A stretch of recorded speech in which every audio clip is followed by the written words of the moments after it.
let's point that out again. Hey, this is stuff that don't work. Yeah.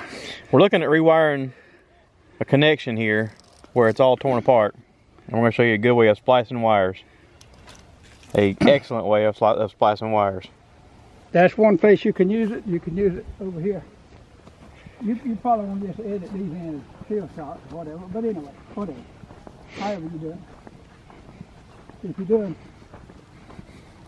anywhere you got, what you want to tell them, anywhere you got wires blowing in the breeze. Yeah. For instance,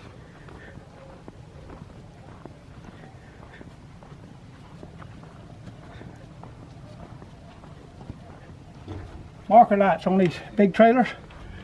That's the old style there. But that's, for instance, anywhere where wires blowing in the breeze is what's going to give you a problem with connectors.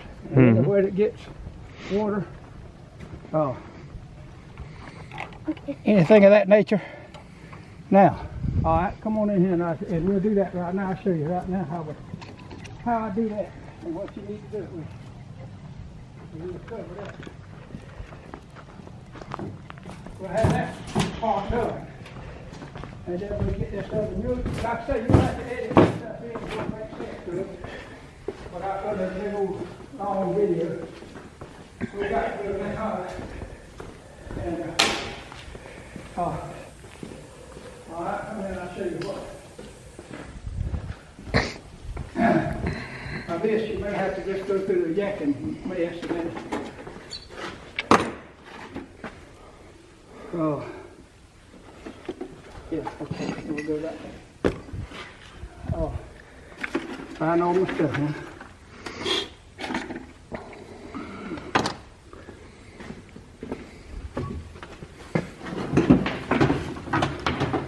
We need to point out to people that live in town,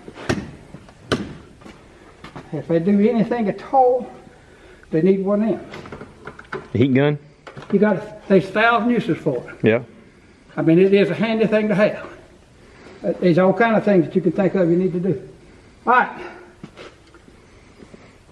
This is automotive wire, and I believe you can put up to, that's a 12 gauge. I don't know if a 10 will quite go in there or not. It's going to be close. Let's see if it will. And that's as heavy as you'll ever get in automotive is a 10. You'll never get anything any heavier than that. And you're putting it into what?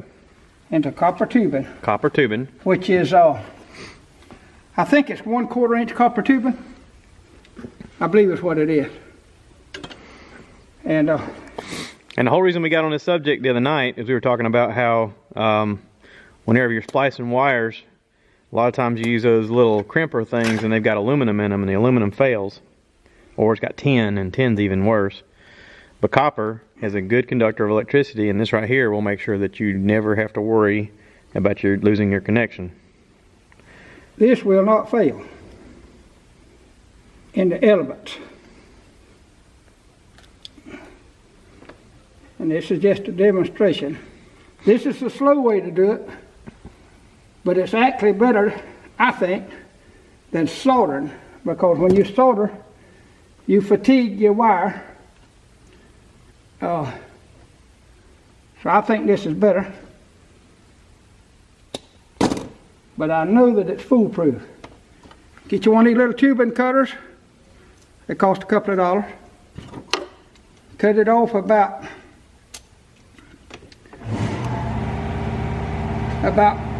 1 inch.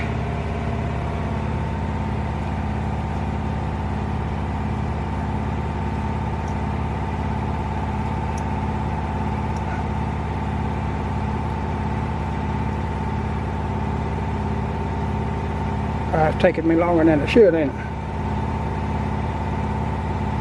Is it even good? Yeah.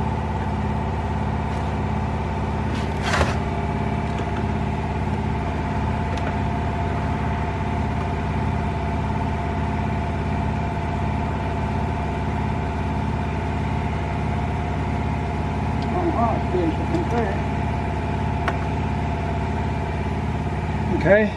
Okay. Of course you want to.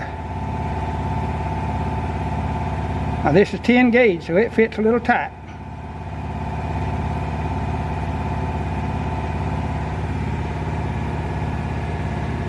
I don't have the thing on this one to open them up.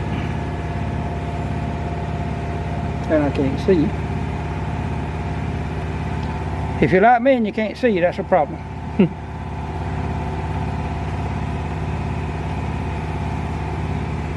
Well,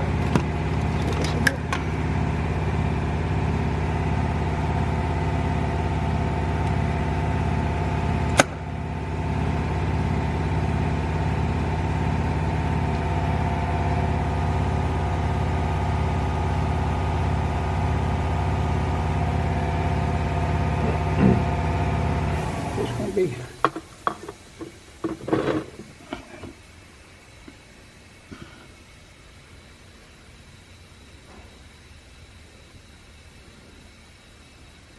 got a little piece sticking out that was, but that's all right. Okay. You need a pair of these. They're crimping pliers, electrical crimping pliers. They crimp different size wires. Mm-hmm. You see that little nipple right there? Mm-hmm. You want to get that right on the end, get it on something hard where you can mesh it.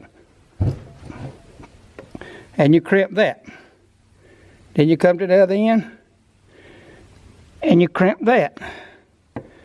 And you can crimp it in the middle. That's the way that looks. Got it focused? Mm. Here we go. Okay, you see it's got a crimp all the way down it. Yep. Then you take it over to the, put it in this other slot, and you close it up. The one closest to you. Yep. Okay. When you get through, it's all put in round. Mm-hmm. Of course, when you're doing this, don't forget to put this stuff on first. But we could, since we're just doing a sample, that's no problem.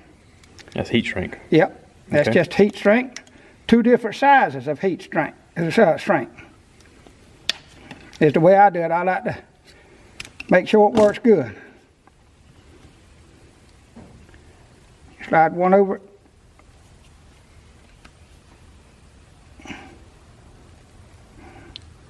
And then you slide the other one over it. You can do these one at a time or you can do them together. Okay. And when you get your heat gun,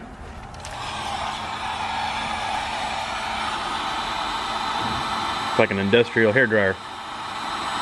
yeah, it works really good. I might have slid that one down too far, I don't know. Yeah, I did. I slid that top one a little bit too far. But see how that's tapered around that other one? Yep. And they both will shrink right on up if you just put the heat on it. And what this does is it helps seal it away from water.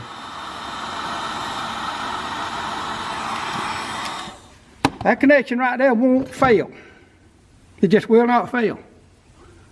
With those, these little butt connectors, they call them, even the ones with the heat shrink. Mm-hmm. They're still made with aluminum, Yeah. so they're no good. This works. This worked. 10, 12, 14, 16 gauge wire, right on down any size you want. This is 1/4 inch copper tubing. And you can go to a bigger size and bigger size heat shrink if you want to, like, you know, Yeah. bigger copper tubing. If you got some big wire you want to do. That's a little slow process, but it's warranted. If it don't work, come back to me and we'll do another one. I wanted to show that. To me, that is the best automotive electrical, best way to splice an automotive wire, bar none. Cool. All right. Awesome. That's that part. Awesome. It really works. I mean, it's cool. And like I say, recommend to everybody, these are $10 at Harbor Freight. And you could use them for 1,000 things. You can modify PVC pipe with it and use PVC pipe to build stuff and whatnot. You can, you know, stickers, placards, all that kind of stuff. Just great. It's a good thing to have around. It's a good thing to have around. Cool. All right, now.